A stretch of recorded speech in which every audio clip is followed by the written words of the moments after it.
നമസ്കാരം. മലയാളി വാർത്തയിലേക്ക് സ്വാഗതം. സംസ്ഥാനത്തെ വിവിധ ജില്ലകളിൽ നിന്ന് നേരിയ മഴയ്ക്ക് സാധ്യതയെന്ന് കേന്ദ്ര കാലാവസ്ഥാ വകുപ്പ്.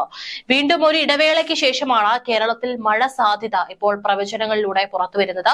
തിരുവനന്തപുരം, കൊല്ലം, പത്തനംതിട്ട, ഇടുക്കി, എറണാകുളം എന്നീ ജില്ലകളിലാണ് വരും മണിക്കൂറുകളിലും വരും ദിവസങ്ങളിലും നേരിയ മഴയ്ക്ക് സാധ്യതയുള്ളതെന്നാണ് കാലാവസ്ഥാ പ്രവചനത്തിൽ പറഞ്ഞിരിക്കുന്നത്. വരും ദിവസങ്ങളിലും സംസ്ഥാനത്ത് മഴ ശക്തമാകും. വരുന്ന ഞായറാഴ്ച 4 ജില്ലകളിലാണ് അലർട്ട് പ്രഖ്യാപിച്ചിട്ടുള്ളത്. തിരുവനന്തപുരം, കൊല്ലം, പത്തനംതിട്ട, ഇടുക്കി ജില്ലകളിലാണ് യെല്ലോ അലർട്ട്. ഒറ്റപ്പെട്ട ശക്തമായ മഴയ്ക്കുള്ള സാധ്യതയാണ് പ്രവചിക്കപ്പെട്ടിരിക്കുന്നത്. അതേസമയം ഇന്ന് ഒരു ജില്ലയിലും പ്രത്യേക മഴ മുന്നറിയിപ്പില്ല. തെക്കൻ തമിഴ്നാട് തീരം, കന്യാകുമാരി പ്രദേശം, അതിനോട് ചേർന്ന ഗൾഫ് ഓഫ് മാന്നാർ എന്നിവിടങ്ങളിലും മണിക്കൂറിൽ 35 മുതൽ 45 കിലോമീറ്റർ വരെയും ചില അവസരങ്ങളിൽ മണിക്കൂറിൽ 55 കിലോമീറ്റർ വരെയും വേഗതയിലും ശക്തമായ കാറ്റിനും മോശം കാലാവസ്ഥയ്ക്കും സാധ്യതയുണ്ട്. മേൽപ്പറഞ്ഞ തീയതികളിൽ ഈ പ്രദേശങ്ങളിൽ മത്സ്യബന്ധനത്തിന് പോകാൻ പാടുള്ളതല്ല. പസഫിക് സമുദ്രത്തിൽ ലാ നിനയുടെ സൂചനയെന്ന് കാലാവസ്ഥാ വിദഗ്ധരും മുന്നറിയിപ്പ് നൽകിയിട്ടുണ്ട്.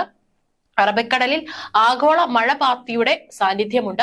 മാലിദ്വീപിനും ഭൂമധ്യരേഖയ്ക്കും സമീപം ചക്രവാത ചുഴിയുണ്ടെന്നും കാലാവസ്ഥാ വിദഗ്ധർ മുന്നറിയിപ്പ് നൽകി. കള്ളക്കടൽ പ്രതിഭാസത്തിന്റെ ഭാഗമായി കേരള, തമിഴ്നാട് തീരങ്ങളിൽ 0.5 മുതൽ 1.0 മീറ്റർ വരെ ഉയർന്ന തിരമാലകൾ കാരണം കടലാക്രമണത്തിനും സാധ്യതയുണ്ടെന്നും ദേശീയ സമുദ്രസ്ഥിതി പഠന ഗവേഷണ കേന്ദ്രം അറിയിച്ചു. കടലാക്രമണത്തിന് സാധ്യതയുള്ളതിനാൽ മത്സ്യത്തൊഴിലാളികളും തീരദേശവാസികളും ജാഗ്രത പാലിക്കണം. കടൽക്ഷോഭം രൂക്ഷമാകാൻ സാധ്യതയുള്ളതിനാൽ അപകട മേഖലകളിൽ നിന്ന് അധികൃതരുടെ നിർദ്ദേശാനുസരണം മാറി താമസിക്കണം. ചെറിയ വള്ളങ്ങളും ബോട്ടുകളും കടലിലേക്ക് ഇറക്കുന്നത് ഈ സമയത്ത് ഒഴിവാക്കേണ്ടതാണ്. കള്ളക്കടൽ പ്രതിഭാസത്തിനും ഉയർന്ന തിരമാലയ്ക്കും സാധ്യതയുള്ള ഘട്ടത്തിൽ കടലിലേക്ക് മത്സ്യബന്ധന യാനങ്ങൾ ഇറക്കുന്നത് പോലെ തന്നെ അപകടകരമാണ് കരയ്ക്കടുപ്പിക്കുന്നതും. ആയതിനാൽ തിരമാല ശക്തിപ്പെടുന്ന ഘട്ടത്തിൽ കടലിലേക്ക് ഇറക്കുന്നതും കരയ്ക്കടുപ്പിക്കുന്നതും ഒഴിവാക്കേണ്ടതാണ്. INCOIS മുന്നറിയിപ്പ് പിൻവലിക്കുന്നതുവരെ ബീച്ചുകൾ കേന്ദ്രീകരിച്ചുള്ള വിനോദസഞ്ചാരം ഉൾപ്പെടെയുള്ള എല്ലാ പ്രവർത്തനങ്ങളിലും ശ്രദ്ധ പുലർത്തേണ്ടതാണ്. മത്സ്യബന്ധന യാനങ്ങൾ ഹാർബറിൽ സുരക്ഷിതമായി കെട്ടിയിട്ട് സൂക്ഷിക്കുക. വള്ളങ്ങൾ തമ്മിൽ സുരക്ഷിത അകലം പാലിക്കുന്നത് കൂട്ടിയിടിച്ചുള്ള അപകട സാധ്യത ഒഴിവാക്കാം. മത്സ്യബന്ധന ഉപകരണങ്ങളുടെ സുരക്ഷ ഉറപ്പാക്കണം. ബീച്ചിലേക്കുള്ള യാത്രകളും കടലിൽ ഇറങ്ങിയുള്ള വിനോദങ്ങളും പൂർണ്ണമായി ഒഴിവാക്കുക. തീരശോഷണത്തിന് സാധ്യതയുള്ളതിനാൽ പ്രത്യേക ജാഗ്രത പുലർത്തുക.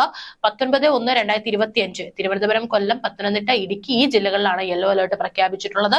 ഒറ്റപ്പെട്ട ശക്തമായ മഴയ്ക്കുള്ള സാധ്യതയാണ് പ്രവചിക്കപ്പെട്ടിരിക്കുന്നത്.